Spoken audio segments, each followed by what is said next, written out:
നമസ്കാരം. പ്രവാസി മലയാളിയിലേക്ക് സ്വാഗതം.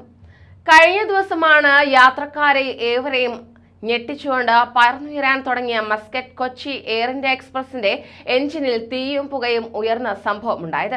ഈ സംഭവത്തിൽ രക്ഷാപ്രവർത്തനം നടന്നത് അതിവേഗത്തിലായിരുന്നു. കൃത്യസമയത്ത് തന്നെ നടപടിയെടുക്കാൻ സാധിച്ചു. ഇതോടുകൂടി വൻ ദുരന്തമാണ് ഒഴിവാക്കാൻ കഴിഞ്ഞത്.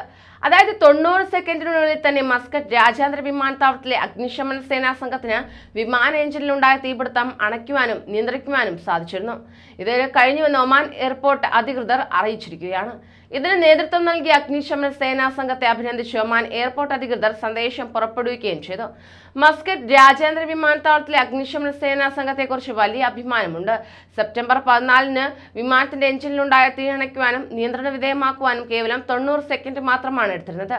വളരെ മികച്ച പ്രവർത്തനമാണിത് എന്നാണ് ഒമാൻ എയർപോർട്ട് അധികൃതർ ട്വിറ്ററിൽ കുറിച്ചത്. അതേസമയം സെപ്റ്റംബർ 14-ന് മസ്കറ്റ് വിമാനത്താവളത്തിലായിരുന്നു സംഭവം.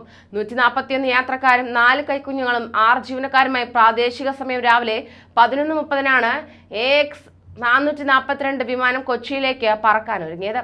ടേക്ക് ഓഫിനായി നീങ്ങുന്നതിനിടെ തന്നെ ഇടതുവശത്തെ എഞ്ചിനിൽ നിന്ന് കനത്ത പുക ഉയരുകയാണ് ചെയ്തത്.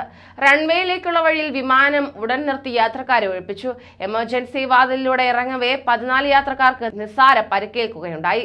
വിമാനം പുറപ്പെടുന്നതിന് മുൻപായി തന്നെ ടാക്സിവേയിലേക്ക് നീങ്ങുമ്പോൾ മറ്റൊരു വിമാനമാണ് ഒരു എഞ്ചിനിൽ നിന്ന് പുക ഉയർന്നതായി ശ്രദ്ധയിൽപ്പെടുത്തിയതെന്നാണ് എയർ ഇന്ത്യയുടെ വിശദീകരണം. കോക്പിറ്റിൽ നിന്ന് ഇത് സംബന്ധിച്ച മുന്നറിയിപ്പൊന്നും ഉണ്ടായിരുന്നില്ല. എന്നാൽ മുൻകരുതലായി വിമാനത്തിന്റെ ടേക്ക് ഓഫ് നിർത്തിവെക്കുകയും യാത്രക്കാരെ എമർജൻസി വാതിൽ വഴി പുറത്താക്കുകയും ചെയ്തിരുന്നു. അഗ്നിരക്ഷാ സേനയുടെ നേതൃത്വത്തിൽ വിമാനത്തിന് മുകളിലേക്ക് വെള്ളം ചീറ്റി തീ പടരുന്നത് തടഞ്ഞതായും എയർ ഇന്ത്യ വിശദീകരിച്ചുകൊണ്ട് രംഗത്തെത്തി. കൂടുതൽ പ്രവാസി വാർത്തകൾക്കായി ഈ ചാനൽ സബ്സ്ക്രൈബ് ചെയ്യൂ.